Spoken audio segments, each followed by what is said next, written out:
Bienvenue dans Retour à soi, l'espace où la spiritualité rencontre le quotidien. Mon nom est Émilie Dedecker et ici on explore comment revenir à soi. Pas en fuyant le monde, mais en l'habitant pleinement. À travers des interviews, des histoires inspirantes, on va découvrir comment des êtres utilisent leur vie, leurs relations, leurs expériences pour toucher quelque chose de plus vaste. Comment développer certaines qualités, accéder à une spiritualité incarnée et devenir qui tu es vraiment. Pas en répondant aux demandes du monde, mais en honorant ton propre design. Alors installe-toi confortablement et profite du voyage.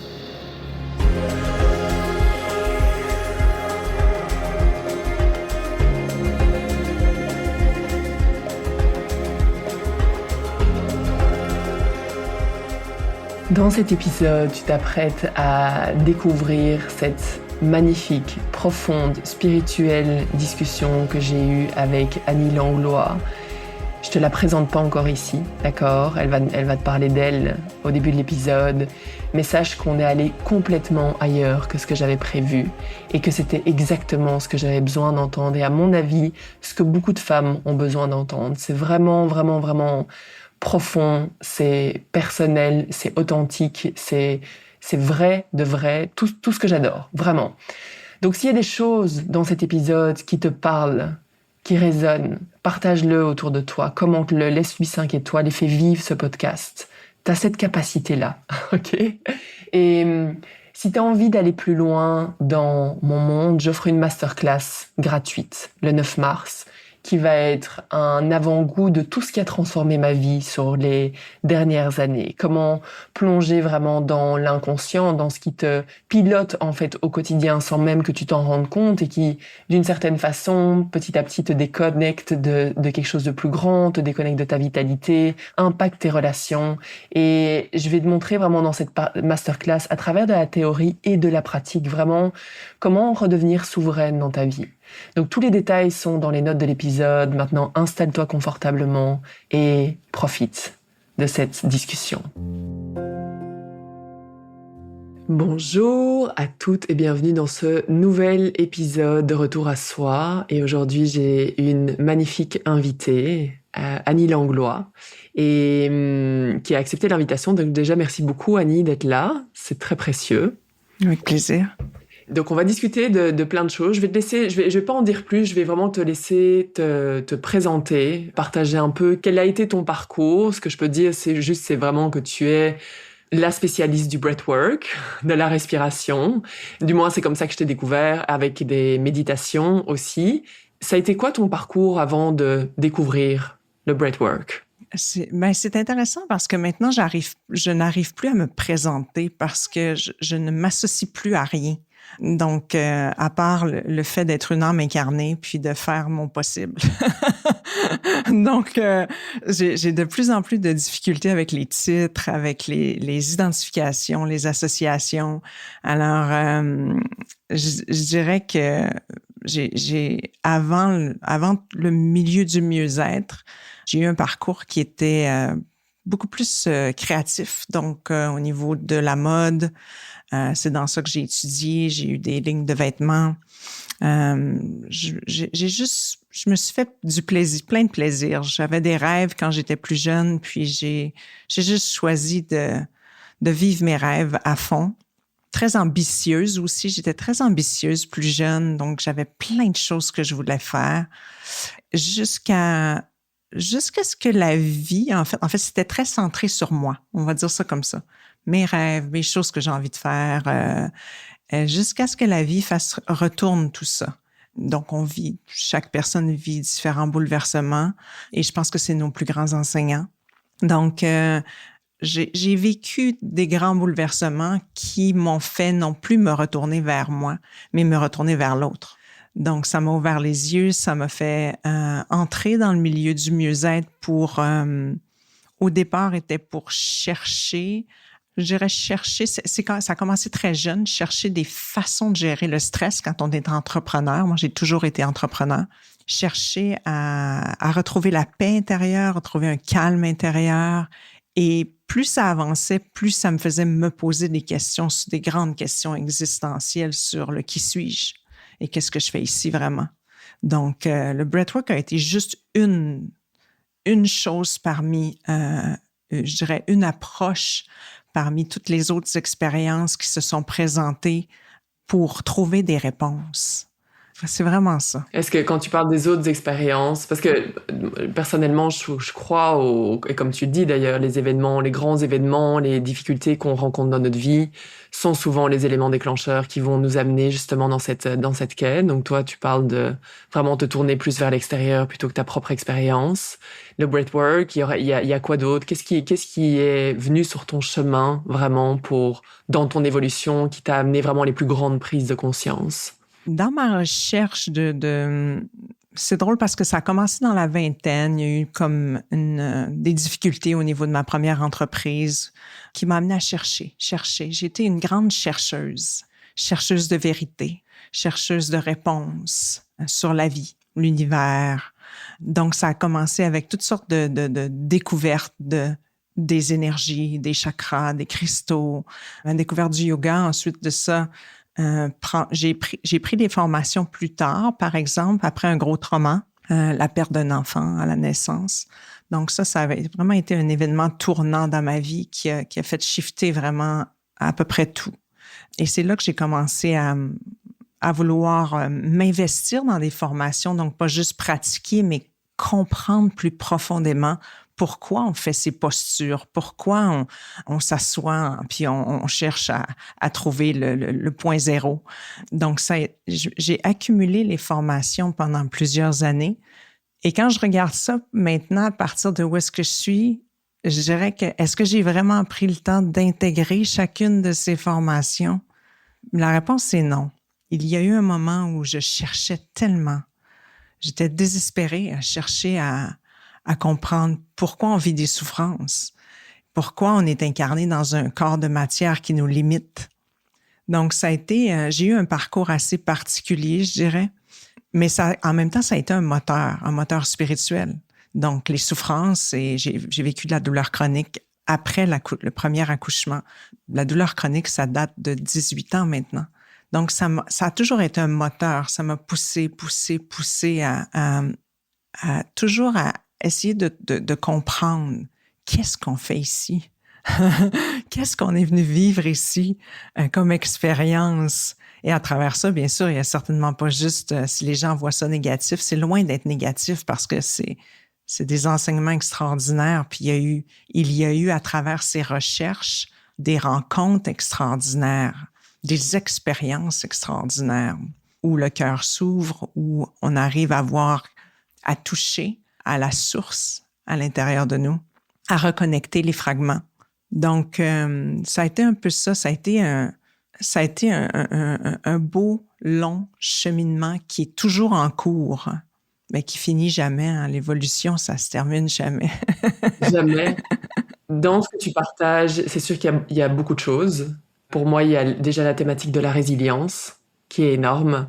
Et il y a eu des expériences autour de moi aussi de perte d'enfants. Et il peut y avoir énormément d'énormes traumas. Et je serais intéressée d'avoir vraiment ton point de vue sans replonger pour autant vraiment dans l'expérience. Mais comment se remettre? Donc, je comprends que t'as fait tes propres recherches. Pour toi, c'est quoi la résilience? Est-ce qu'on se remet vraiment de ce genre d'événements?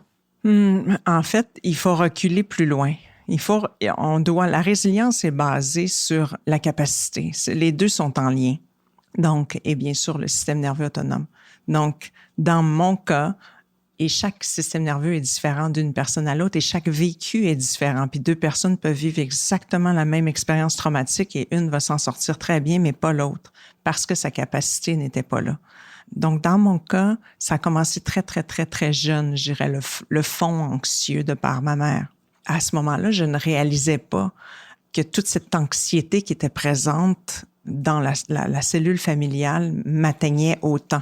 Donc, ce fond anxieux-là, j'avais une idée, mais je ne savais pas à quel point ça avait un impact. Et dans le langage du trauma, on peut dire que le trauma n'est pas nécessairement un événement gigantesque qui se passe une fois dans ta vie. C'est pas nécessairement ça. Le trauma, c'est pas l'événement en tant que tel, mais c'est comment tu as géré ce qui s'est passé quand ça s'est passé. Ça peut être deux choses. Bon, et là, j'ai beaucoup d'anglicisme là, quand je m'exprime, mais ça peut être too little, too long. Donc, plein de petites choses, des stresseurs, mais qui se répètent pendant tellement longtemps que tu t'en rends même pas compte que ça devient traumatique. Dans mon cas, avec ma mère, c'était ça. Donc, too little, too long. Et ça peut être aussi too much, too fast. OK? Donc, les deux peuvent déclencher toute la structure traumatique, de la dissociation, l'immobilisation, sortir de ton corps complètement, du shutdown. Donc, il y a beaucoup de ça. Il y a beaucoup de ça dans mon parcours personnel. Donc, beaucoup d'accumulation où la ligne de la capacité a été dépassée sans m'en rendre compte. Donc, le corps en fait, le système nerveux est tellement intelligent et il fait tout pour nous garder en vie. Donc, depuis qu'on est tout petit. Donc, il va s'adapter, mais ces processus d'adaptation ou ces mécanismes d'adaptation vont jusqu'au niveau cellulaire, là. OK? Donc, on s'en rend pas compte, puis ça devient en fait notre fonctionnement par défaut. Donc, ça a été mon cas avant de vivre des vrais traumas. J'étais déjà là. J'avais déjà dépassé ma ligne de capacité à plusieurs reprises. Donc, quand il y a eu les gros événements et le stress accumulé et tout, ben ça a juste dégénéré. Et je dirais, c'est là que ça devient chronique. Donc, c'est là où on se rend compte que ça peut se présenter de différentes façons. Comme je disais, chez chacun. Chez moi, ça a été très physique, donc somatique. Chez quelqu'un d'autre, ça peut être vraiment côté mental. Le mental est embourbé. Il y en a d'autres, c'est l'émotionnel qui est complètement... le récipient émotionnel est trop plein tout le temps. Donc, ça va dépendre d'une personne à l'autre.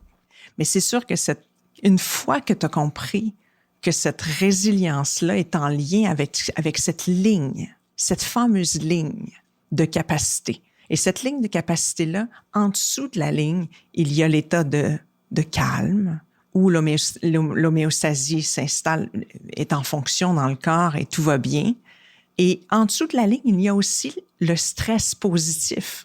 Donc, pour passer à l'action, monter des projets, faire de l'exercice, aller marcher dehors, être en contact avec des gens, parler, communiquer. On est en ce moment, on est dans du stress positif. Là. Ça prend un certain stress, une certaine adrénaline pour s'exprimer comme ça. Mais si ta ligne de capacité est pas loin d'être atteinte, donc mettons que tu peux avoir du plaisir à parler comme ça, mais si tu parles pendant 8 heures de temps, peut-être que tu n'as pas la capacité. Donc, dès que tu dépasses la ligne, tu t'embarques dans les mécanismes qui vont toucher à tout l'aspect traumatique. Donc, et dans mon cas, ça a été dépassé beaucoup trop souvent. Et quand tu parlais justement, si je peux intervenir par rapport à ce que tu dis, quand tu disais à un moment donné, je me formais, mais est-ce que ces formations ont réellement été ancrées dans le corps? C'est une conversation que j'avais dans la dernière interview que j'ai eue, qui est un peu ce que le monde vit actuellement. Donc une surmentalisation, tellement de contenu, tellement de formations qui sont accessibles et très peu d'incarnation. Est-ce que tu dirais que c'est à un moment donné ce qui a aussi fait que tu dépassais constamment cette ligne-là, à toujours vouloir chercher des réponses? Ça, c'est peut-être la première partie de ma question, et en créant donc encore plus de stress. Et l'autre, de ce que j'ai pu constater aussi au niveau de la résilience, c'est que je me suis rendu compte que les personnes qui croyaient en quelque chose de plus grand, qui étaient connectées au divin, avaient une capacité de résilience beaucoup plus grande que ceux qui n'en avaient pas. Et donc, je serais intéressée à savoir. Wow, il y a beaucoup de choses dans ce que tu viens de dire. Il y a beaucoup de choses. OK. Donc, consommer des formations, et là, on parle il y a longtemps. Là. Au début, c'était un peu ça. Il y avait 2 problèmes avec ça. Il y avait, premièrement, quand on me garde active, parce que je cherche des réponses à mes questions, je sens moins que mon système nerveux s'emballe. Donc, je suis dans un mécanisme de coping. Donc, j'évite de vraiment ressentir pleinement ce qui est là. Donc, ça fait moins mal. OK? Donc, il y avait tout ça à ce moment-là qui faisait que je consommais. Puis en même temps, il y avait tout ce désir de sauver le monde. Parce que ça a toujours été présent, ça a toujours été là. Si moi, je travaille tout ça, puis je vis toute cette souffrance, ben il doit en avoir beaucoup qui vivent la même chose. Donc, tant qu'à apprendre, ben, je vais partager parce que j'ai une facilité de communication et j'ai de la drive et let's go. Donc, il y avait tout ça en même temps. Puis bon, on sait qu'être devant des groupes, ça nous apporte une certaine énergie, une reconnaissance. Et tout ça, ça fait monter ta ligne, la fameuse ligne que je parlais. Bon, on reçoit de l'amour, tout ça, mais en même temps, on se rend pas compte que l'énergie que ça prend fait baisser la ligne. Donc là, il y a deux choses. Il y avait tout ça qui était très, très, très complexe. Quand on prend des formations, on absorbe de la connaissance, des connaissances, tant et aussi longtemps que les connaissances sont pas pratiquées et vraiment pleinement intégrées dans notre corps avec tous nos sens et avec tout l'aspect somatique, ça demeure des connaissances. Donc, maintenant, dans notre formation, je dirais que on me voit un petit peu sévère. Avec les années, je suis devenue de plus en plus sévère. Je fais des entrevues pour savoir quelle est l'intention des gens qui veulent entrer parce que, justement, j'avais beaucoup de gens. J'ai eu de la quantité au début, là, de la quantité. Et il y avait beaucoup de gens qui venaient chercher un certificat. Mais quand j'ai compris que moi aussi, j'ai fait ça au début, mais que tranquillement, je me suis rendu compte que comme je n'intégrais pas bien, c'était difficile pour moi de bien aider les gens. Et ça n'a pas duré longtemps. Ça a été très rapide comme shift. Et c'est là que je me suis mis à travailler sur moi, vraiment travailler sur moi pour intégrer les outils, modifier les outils parce que chacun est unique, prendre les outils, faire « OK, mais moi, mon système, il est fait comment? » Apprendre à connaître mon système nerveux, même si c'est tellement épeurant.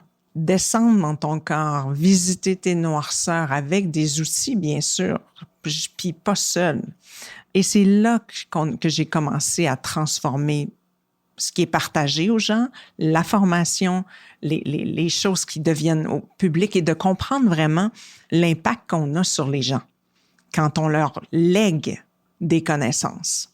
Donc, plus ça va et plus ce que je lègue a des exercices pratiques parce que je veux que les gens intègrent. C'est plus juste du blabla avec 70 manuels d'instruction, parce que c'est pas assez.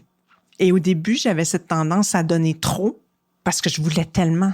C'est comme, je veux tellement aider. Fait que voilà, un manuel de 200 000 pages, puis plein d'heures de formation, puis maintenant, c'est vraiment différent. Maintenant, je te conseille de faire un minuscule exercice puis de pratiquer celui-là.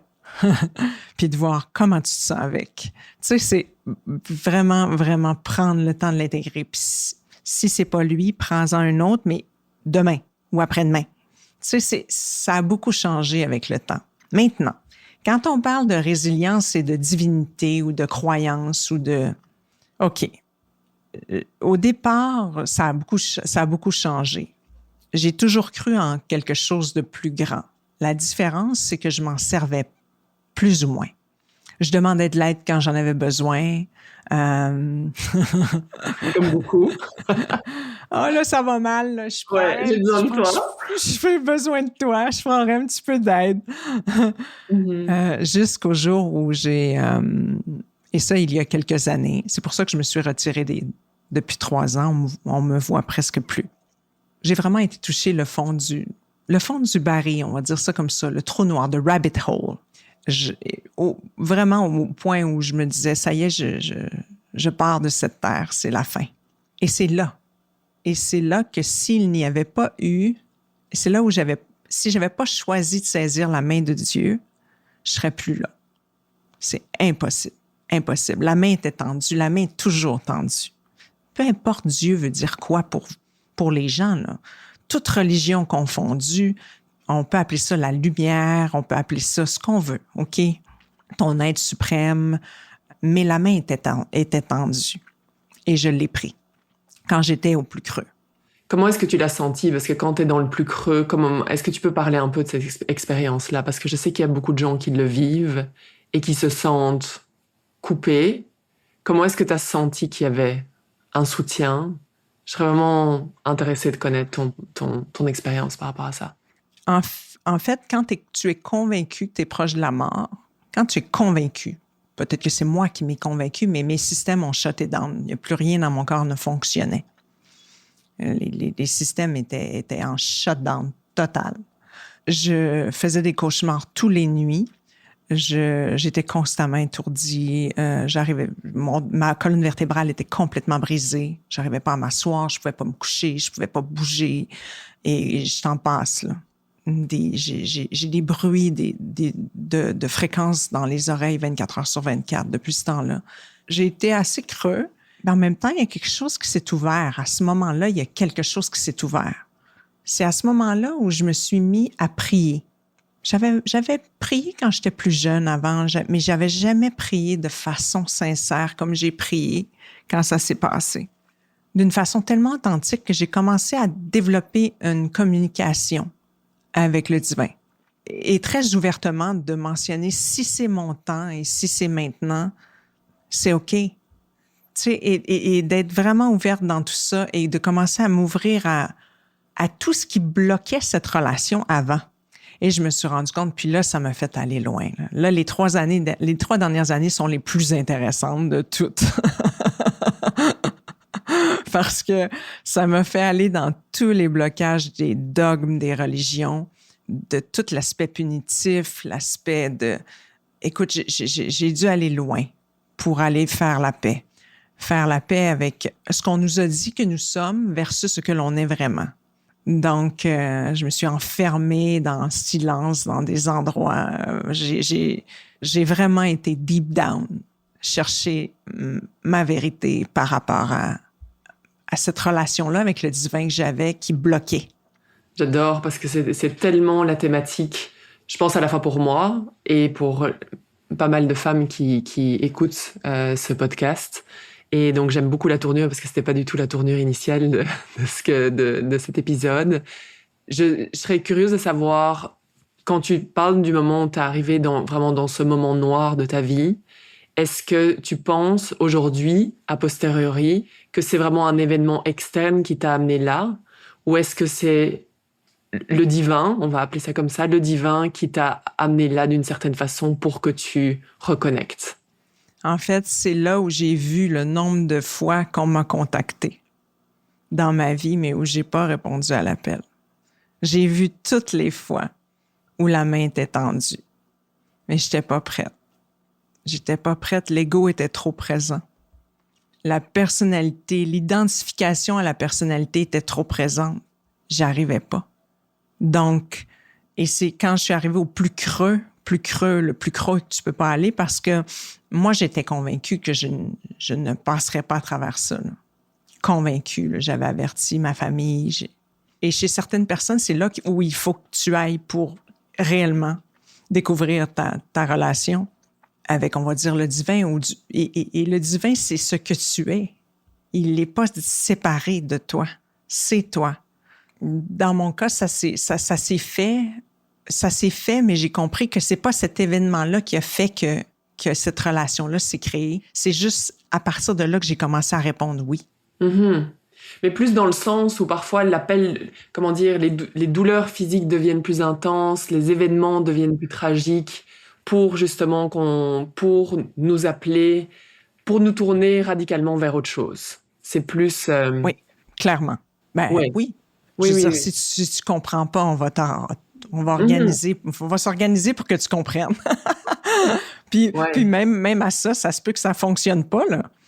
Je dirais, c'est pas tout le monde qui vont choisir de se tourner vers c'est les grands questionnements. Et les grands questionnements sont les plus simples.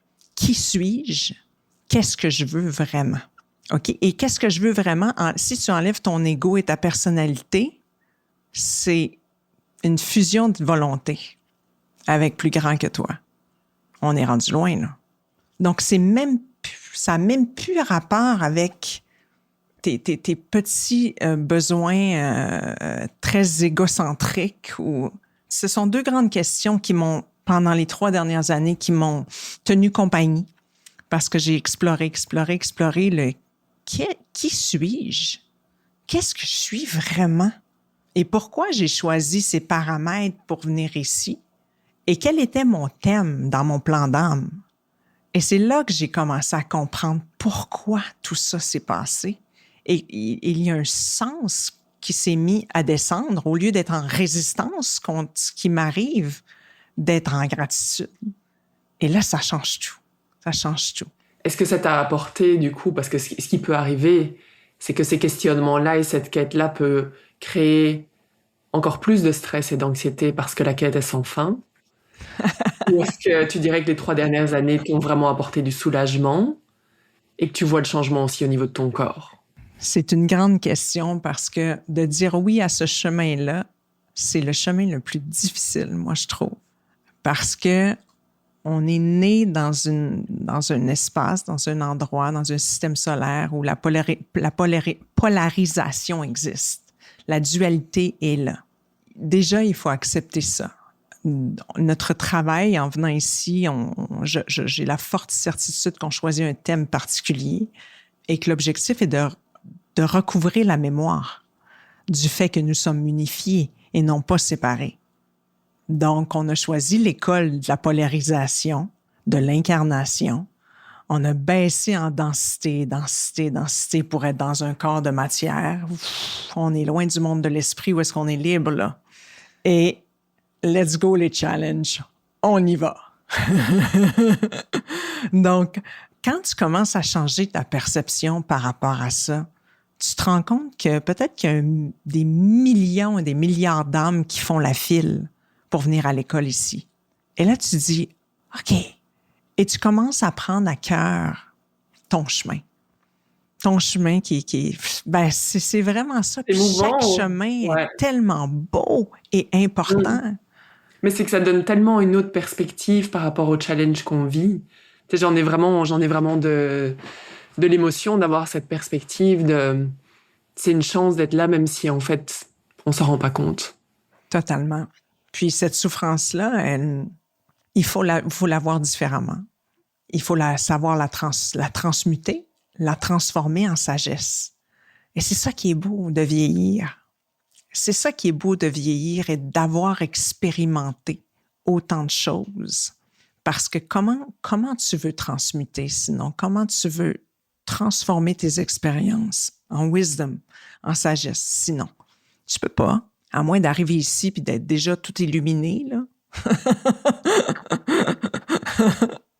Et puis, il n'y aurait pas d'expérimentation. Et donc, c'est ça. C'est ça, c'est l'objectif. Et j'aurais une question. Tu parlais de prière.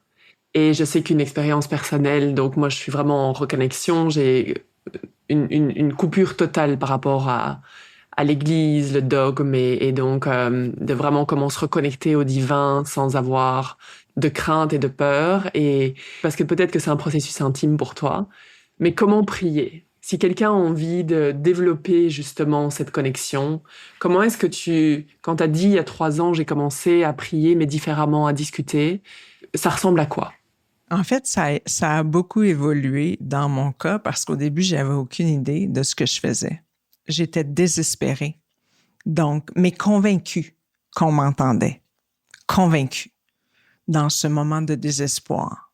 Et c'est intéressant parce que dans mon cheminement, j'ai vécu différentes, interventions, initiations dans mon cheminement qui m'ont fait retourner à la petite moi qui a vécu sa première communion. Tu sais, et ça m'a ramené à ces moments-là où, pour moi, c'était encore très positif. Il n'y avait pas encore la charge de l'Église, la charge négative, je dirais. Et quand j'ai reconnecté avec la petite qui faisait sa première communion, qui était tellement contente, j'avais tous mes petits objets, petites choses, puis ça a été un magnifique moment où j'ai fait la paix avec ça. Mais il a fallu que, dans mon cas, j'ai voulu aller au fond des choses. Donc, à un moment donné, je suis partie en silence et j'ai choisi de lire la Bible au complet.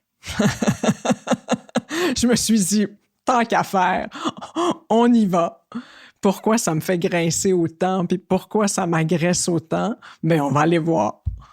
Et tranquillement, j'ai lu différents ouvrages où est-ce que j'ai, pas juste la Bible, là, j'ai été profondément chercher les évangiles de chacun des apôtres qui étaient disponibles, dont une portion de l'évangile de Marie-Madeleine qui a été retrouvée beaucoup après, où est-ce qu'il manque des pages. Et il y a quelque chose qui a changé. Et dans mon cas, c'est vraiment Marie-Madeleine qui m'a ramenée, qui a contribué à enlever tout la négativité et tout ce qu'il y avait du dogme. C'est vraiment elle. C'est comme si elle m'a pris par la main, là, carrément. Et elle m'a amené faire la paix. J'avais besoin d'une femme pour ça. J'avais besoin d'une femme, puis elle m'est apparue de nowhere, là. Je veux dire, j'ai tombé sur son manuscrit, j'ai commencé et j'ai lu 5 livres sur des gens qui ont commenté son manuscrit, qui a été, comme je te dis, trouvé beaucoup plus tard, drôlement. Et il y a quelque chose qui s'est passé en moi par rapport à ça. J'ai commencé à rencontrer Jésus de par les yeux de Marie-Madeleine. Donc, tout s'est écroulé de ce que j'avais perçu auparavant. Donc ça a été un de mes cheminements, je dirais. Et ça ne veut pas dire que je ne suis pas en lien avec aucune religion. Je ne suis pas dans ça. Je vais beaucoup plus prôner l'universalité. J'ai étudié aussi la Kabbale. J'ai vraiment pris le temps de m'informer, le Tao, le bouddhisme, les différentes choses. Je me suis intéressée à différentes choses qui font partie de notre histoire. Et j'ai été chercher plein de choses magnifiques à travers ça. Mais j'avais besoin, comme j'étais née catholique, de venir faire la paix, d'aller faire la paix avec... Il y avait quelque chose en dedans de moi qui me disait, mais il y a quelque chose qui marche pas, c'est quoi? Donc, faire le chemin a été une grande paix. Ça m'a amené une grande paix à l'intérieur, vraiment. Et j'adore ce que tu soulèves aussi de l'importance d'aller faire la paix avec ta lignée.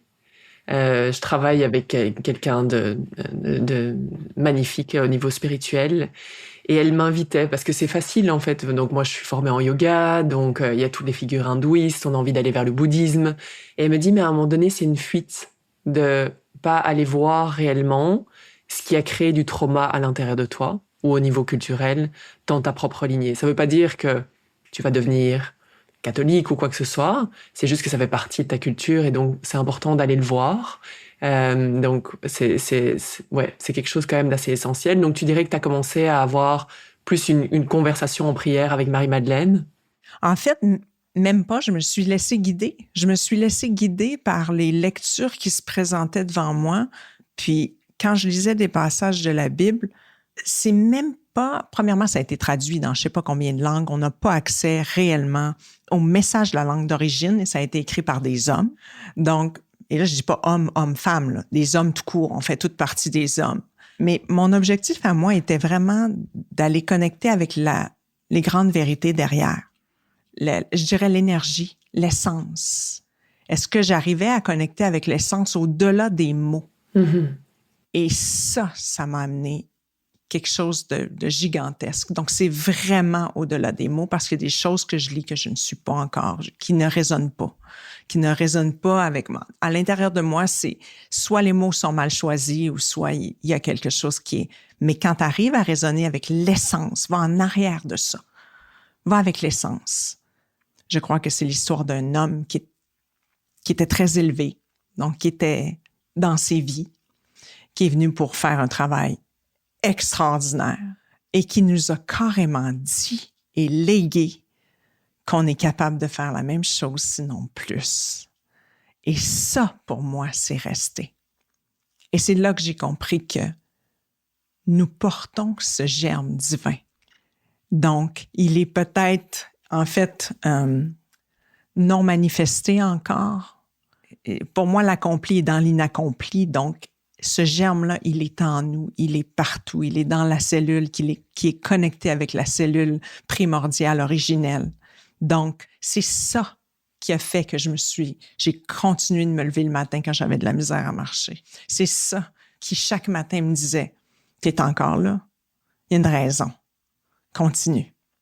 Continue à te connecter avec la cellule originelle. Continue à y croire que Dieu n'est pas à l'extérieur de toi, ou le divin, ou la lumière. Mais c'est en toi. C'est en toi. Le vivant est en toi. Puis ton corps va tout faire pour te protéger. Mais au-delà du corps, on existe encore. Et c'est là que j'ai commencé à lâcher. Et là, j'ai lâché. J'ai lâché tellement de choses. De ma personnalité, de mon ego, de tout le stock, les croyances, les vieilles affaires accrochées. J'ai vécu comme une déconstruction. Mais ça, c'était épeurant. C'est déstabilisant. Est-ce que tu as réussi vraiment à le faire seul et avec ce que tu étais en train de découvrir, ou est-ce que tu étais accompagné par d'autres humains?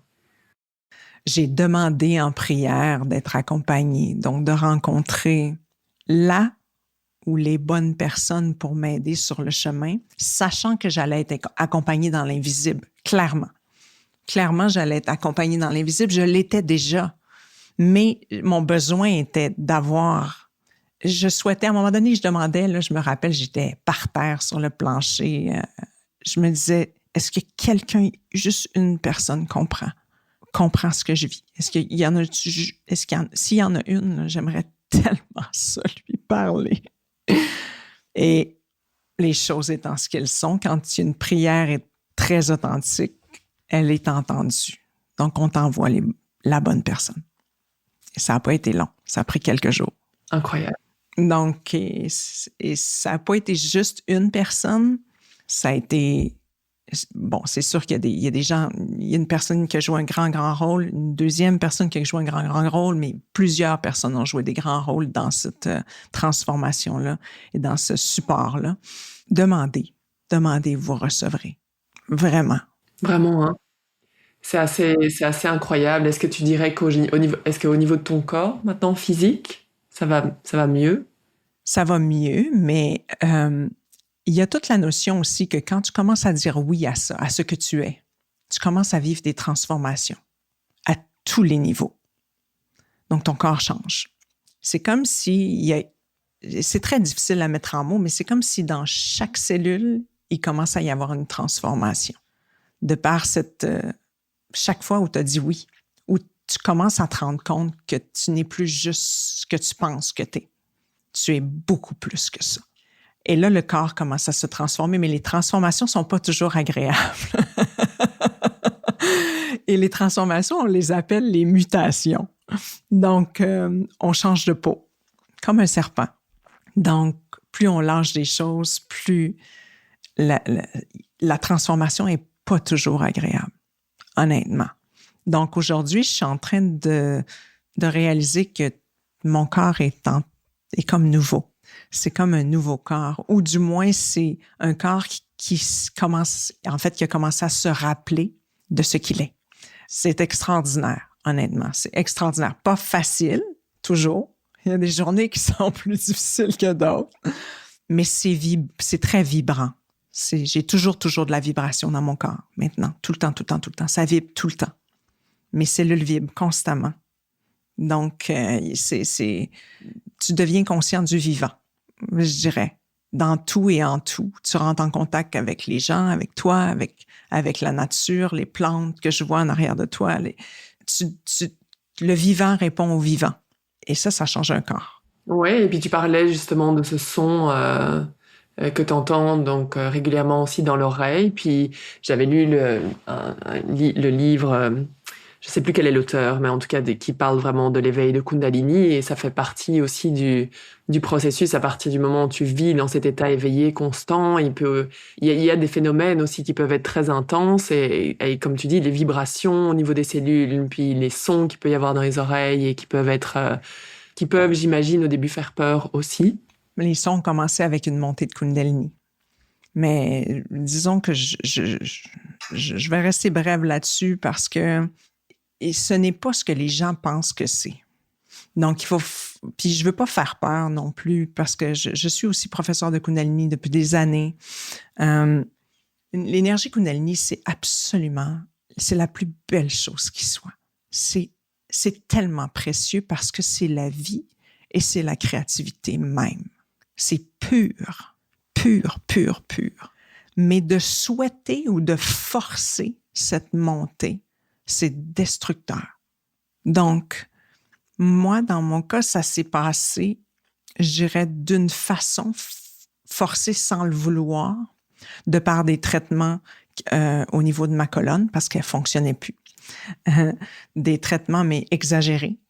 Donc, j'en faisais comme 5 par semaine, des traitements au niveau de la colonne vertébrale, qui m'amenaient à faire des spasmes gigantesques jusqu'à temps que ça déclenche.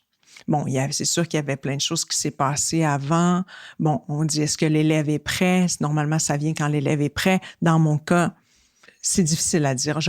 Si j'avais eu le choix, ça aurait été le fun que ça se passe autrement, mais c'est mon chemin. C'est mon chemin. C'est pas quelque chose qu'on doit forcer. Je vais dire ça comme ça. Oui. Donc maintenant, ces sons-là sont là depuis ce temps-là. Elle est active. C'est pas toujours reposant. Ça vibre tout le temps. Il y a des fois que ça vibre très, très, très, très fort dans certains chakras, surtout au niveau cardiaque, puis dans la tête. Toute la tête et le chakra du cœur sont ceux qui vibrent le plus fort. Les sons dans les oreilles montent très, très, très, très haut, vont changer d'harmonique, dépendamment des fréquences. En tout cas, moi, si j'ai quelque chose à dire par rapport à ça, c'est vrai, à retenir, il faut pas forcer ça. C'est pas une bonne chose. C'est pas recommandé. Honnêtement, si j'avais, moi, la façon que ça s'est passé, si j'avais été vraiment seule, sans quelqu'un qui connaît vraiment ça, ça aurait été hyper difficile. Oui, puis ce qu'on voit beaucoup aussi de forcer, c'est sûr, je suis professeure de yoga Kundalini, puis pour moi, ça amène plus une préparation aussi au niveau du corps. Mais ce qu'on voit beaucoup aussi, c'est ça, des processus qui sont forcés sans pour autant connaître toute la dimension énergétique autour. Et comme tu dis, il faut pas jouer non plus avec ça. Et je suis entièrement d'accord avec toi. Puis les images complètement incroyables qu'on voit sur les réseaux, où les gens sont à la recherche de ça, en fait. Ils sont vraiment à la recherche du sensationnel et de la transformation instantanée qui n'existe pas. Parce que c'est brutal. C'est trop brutal. En fait, ils peuvent trouver quelque chose de sensationnel comme par les je veux dire, différentes drogues, où les gens cherchent à se rapprocher de Dieu. On se le cachera pas, là, ça sert à ça. Tu sais, c'est comme se rapprocher du monde subtil, avoir des réponses. Il y a des raisons fondées pour ça. Mais ce n'est pas pour rien que cette énergie-là monte quand elle est prête. Il y a une raison pour ça. Il y a une raison pour ça.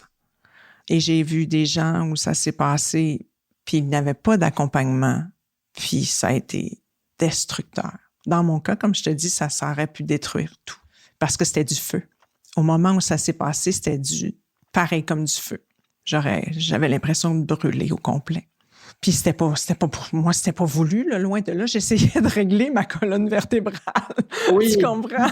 Tu sais, c'est comme, qu'est-ce qui se passe? T'arrives avec autre chose, du coup.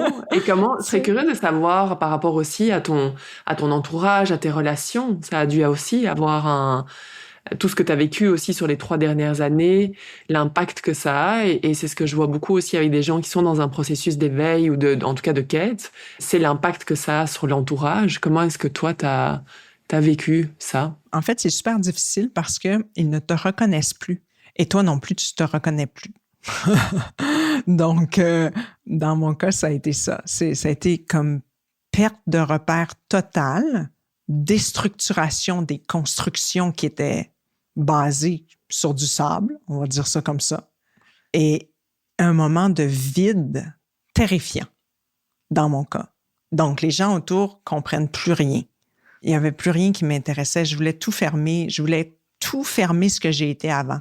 Mais ça, on s'entend que ça a bougé, là. Je me suis calmée, j'ai revenu à mes esprits. Mais sur le coup, c'était, je veux juste m'en aller dans un monastère, puis comme vivre mon truc, puis le reste, c'est pas disponible. Donc, cette période-là, elle a été extrêmement difficile pour n'importe qui est autour, qui regarde ça, puis qui dit, ben ça y est, elle est complètement... elle n'est pas toute là. Mais tranquillement, j'ai commencé à reprendre, à me retrouver, à accepter de perdre mes repères et accepter aussi le vide et commencer à reconstruire tranquillement. Mais il y a eu une longue période de vide. Et où tu dis aussi où tu es parti vraiment dans le silence à un moment donné, où tu t'es autorisé à vivre pleinement ça. Et je le fais j'habite en silence maintenant quasiment tout le temps. Je suis quasiment tout le temps seule. C'est ce que ça a créé. OK. Ça a créé que beaucoup, beaucoup de besoins de solitude, très peu de masse. Tu sais, dès qu'il y a des gens, je sens tout.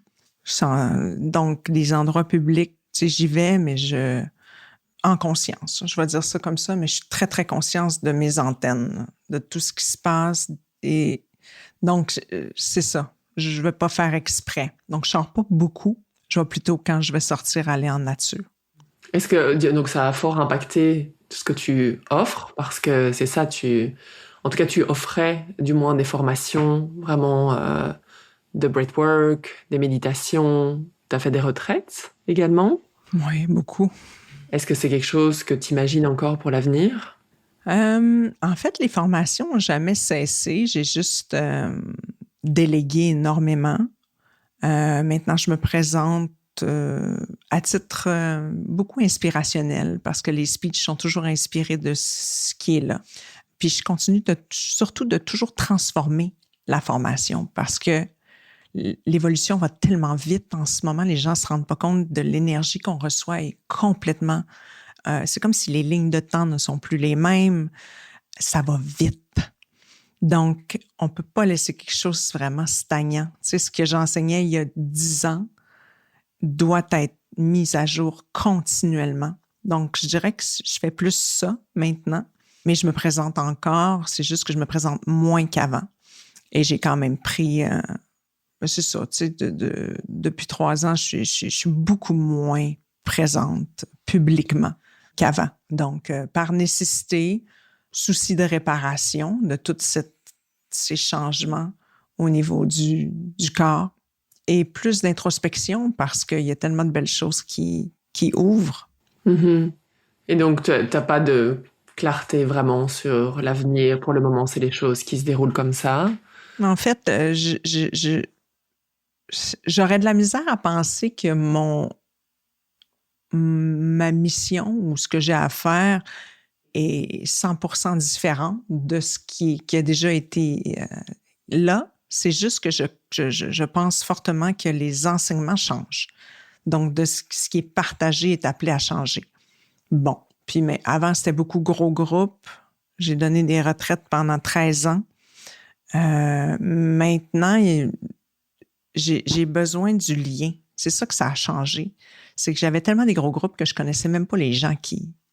Tu sais, les gens me croisaient après. Ça faisait 1 an qu'ils étudiaient dans la formation, mais je pouvais pas les reconnaître. Il y avait trop de gens. Et ça, aujourd'hui, j'ai de la misère avec ça. Tu sais, j'ai comme ce besoin d'intimité, d'apprendre à connaître. C'est pour ça que maintenant, on fait des entrevues avant que quelqu'un s'engage dans la formation pour justement prendre le temps de voir, OK, toi, t'en es où? C'est quoi tes attentes? Tu sais, tout ça, ça a changé. C'était pas comme ça avant. Donc, l'intimité est de plus en plus importante pour moi avec les gens. Et c'est tellement bon. Oui. Une vraie intimité. Et j'aurais peut-être une dernière question. Par rapport vraiment à la protection de ton énergie, donc tu as fait des retraites pendant 13 ans. Et là, tu parles d'aujourd'hui. Ben, aujourd'hui, j'imagine c'est différent parce que, comme tu dis, t'es vraiment tu sens tout. Mais même à l'époque où tu faisais les retraites pendant 13 ans, est-ce que tu sentais vraiment que ton corps était rempli ou alors est-ce que tu te sentais vidé par après? Est-ce que tu avais quelque chose pour te permettre de te protéger? Non, c'est ça le problème en fait, c'est que on a tous une aura et mon aura à moi, je la dispersais là, tellement loin. J'avais une aura qui était très grande, on va dire. Mais quand il y a de la quantité comme ça, puis il n'y a pas beaucoup de protection, ça crée des trous dans ton aura. Donc, les fuites énergétiques sont gigantesques, plus il y a de la quantité. Donc, ça a été long de comprendre qu'il y avait un besoin de réparation et que l'aura pouvait être plus proche de moi. Ça ne changerait rien. C'est OK. Mais de la garder plus proche, on n'a pas besoin de l'étendre autant que ça pour reacher autant. Elle peut rester proche plus proche. Ça t'empêche pas de rentrer en lien avec les gens. Et il y a tout un travail de réparation qui est en cours depuis 3 ans, qui est énorme. Tu sais, faut le voir comme une trame. Tu sais, c'est vraiment une trame qu'on est en train de réparer avec du fil. Dans le temps, c'est pas parce que je m'en rendais pas autant compte que ce n'était pas là. Donc, j'étais vidée après. J'avais un high parce que j'ai toujours un high quand je m'exprime devant des gens et tout. Ça donne de l'adrénaline et là, j'aime ça. Ça fait partie de mes habiletés. Mais le down c'était gigantesque, le down. Puis il était rapide. Donc, encore une fois, je dépassais toujours la ligne critique de surmenage ou de capacité. Donc, je me rendais pas compte que j'étais constamment dans du stress négatif, donc dans du stress traumatique. Alors, éventuellement, ton corps, il peut plus fonctionner. À un moment donné, il va lâcher. C'est ça. Est-ce que tu dirais que la réparation que tu fais, c'est vraiment au niveau énergétique? Est-ce que c'est plus au niveau du système nerveux? Est-ce que tout est interrelié quand tu dis la trame que tu suis? Tout est interrelié dans le sens que, avec l'expérience, si on traite juste l'aspect mental, pour moi, ça n'a pas été assez. Ça ne fonctionnait pas. Donc, un stress qui est imprégné, un traumatique qui est imprégné dans tes cellules, il faut que tu adresses tes cellules et tes muscles et ton corps, toute l'énergie tous les cycles d'activation du système nerveux qui n'ont pas pu être complétés sont prises dans ton corps, sont toutes prises dans le corps. Donc, imagine le nombre. Dans mon cas, il y en a. Donc, on leur a jamais permis de se compléter complètement. Donc, la réparation, ça en fait partie. Il faut trouver le chemin, la façon adéquate d'ouvrir le chemin pour la libération, mais en douceur, parce que si tu le fais trop rapidement, tu retraumatises. Donc, c'est tout un truc de dextérité. Donc, il y a ça qui est à réparer. Puis, en fait, ça revient beaucoup à ramener le chemin vers la sécurité. C'est comme si, tu sais, moi, un corps, ça n'a jamais été confortable. J'étais un esprit libre, ça, c'est clair. Tu me descends dans la densité de la matière, puis j'ai jamais été confortable. J'ai plus senti que c'était une prison. Donc là, il y a tout ça à transformer aussi pour transformer la prison en un temple. Donc, ton corps doit devenir un temple parce que c'est le temple, justement, de ta divinité. Donc là, là, ça change toutes les perceptions, mais il y a des engrammes et des enregistrements qui ne sont pas adéquats. Donc là, il faut revoir les programmations, déprogrammer des choses, programmer de la nouveauté, autre chose. Et donc, c'est un très long processus. C'est pour ça que je sais même pas je vais être où demain. J'ai plus cette... c'est au jour le jour. Au jour le jour, on va voir comment ça va se passer aujourd'hui, qu'est-ce qui est là, quelles sont les surprises, les cadeaux, les challenges. Comme ça que je fonctionne. J'ai l'impression, parce que tu parlais, cet épisode-là, ça va vraiment être la dernière question. On prend trop longtemps, mais parce que tu me parlais justement que les voiles s'amincissent, et je pense que beaucoup de gens le ressentent inconsciemment. Par exemple, moi, je sais que j'ai une énergie extrêmement fluctuante. En tant qu'entrepreneur, c'est complexe. D'accord? Donc aujourd'hui, je me suis créé une vie où c'est possible, mais la réalité est que j'ai des retraites, il y a quand même des événements, il faut show up et il faut quand même pouvoir être présent. Donc, cette vie d'entrepreneuriat et d'employés aussi d'ailleurs, parce que si les employés encore plus doivent être au travail tous les jours avec cette énergie qui est extrêmement fluctuante et que je trouve assez complexe. Donc toi, tu t'es créé une vie de ce que je comprends aussi où il y a ta formation qui continue à tourner et tu t'autorises vraiment toi aussi à prendre maintenant du temps pour toi. Mais il y a plusieurs choses là-dedans. Donc, c'est pas simple. En fait, il y a de plus en plus d'hypersensibilité parce que les voiles s'amincissent. Pourquoi? Parce qu'on reçoit plus d'énergie. Donc, la Terre vibre à une énergie une fréquence qui est plus haute. Puis, elle est très fluctuante en plus. Et on a le soleil qui garoche constamment les énergies solaires qui sont du jamais vu. Les gens pensent que les aurores boréales, c'est chouette. Il y en a tout le temps maintenant, chaque semaine. Oui, mais c'est pas normal. Avant, c'était pas comme ça. Donc, c'est dû à l'électromagnétisme qui est de plus en plus fort, le géomagnétique de plus en plus fort. Donc, je veux dire, on reçoit une dose d'énergie qui est extrêmement forte.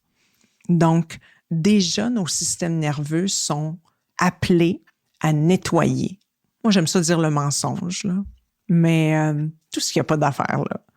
Tu sais, mais c'est un travail de décapage. C'est extrêmement difficile. En plus, sans compter le Wi-Fi, les ondes, tous les stimuli qu'on reçoit, les systèmes nerveux sont complètement en surménage. Ce qui veut dire dans la ligne traumatique. OK? Donc, moi, il y a des journées où, je sais qu'il y a quelque chose qui se passe dans le monde. Grande fatigue, lourdeur. Donc là, je dois faire des dégagements pour être capable de, moi, fonctionner quand même.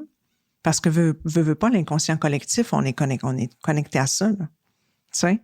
Donc, je suis constamment en train de monitorer, me dégager, être capable d'être comme un baromètre, sentir, aujourd'hui, il y a quelque chose là. Tu sais, est-ce que j'ai bien fermé quand j'ai parlé à mon groupe? J'ai-tu tout fermé mes portes après? Est-ce qu'il y en a qui sont restés branchés? OK. Tu sais, je dirais que l'hygiène énergétique est tellement importante maintenant avec toute l'énergie qu'on reçoit pour être capable de fonctionner puis faire qu'est-ce qu'on a à faire. C'est quoi ton hygiène énergétique? Boy! Mais ça commence toujours avec un rituel matinal exhaustif, là, où je fais un nettoyage parce que la nuit, on voyage. Beaucoup voyagent la nuit. Donc, on ramène toutes sortes de choses.